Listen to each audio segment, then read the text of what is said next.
เอาตาเจ้าเห็นยังนะอ๋ออีกก่อไฟมันเสื้อไฟไม่เชื่อไฟ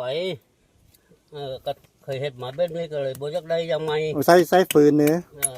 ใส่ปืนบ่ได้ใส่ทานเลยบ่แล้วเตากรุงเตาแก๊สเจ้าก็บ่ใส่บ่ได้ใส่อย่างตักอย่างเพราะว่ามันบ่ทันใจ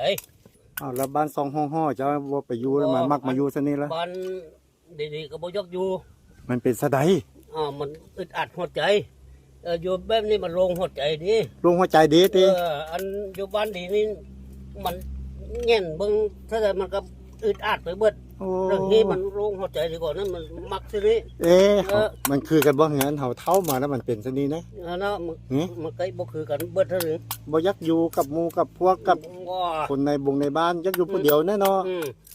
ได้ยินเขาบอกมีอีนอนบ่หลับเลยละมันก็เหมาะจังเด้อบงเจ้าอยู่นะ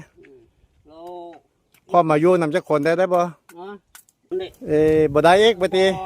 อยู่คนเดียวนั่นมันสบายหลับแล้วมีคนเว้าอย่างนั้นอย่างนี้แล้วบ่หลับบ่ได้เ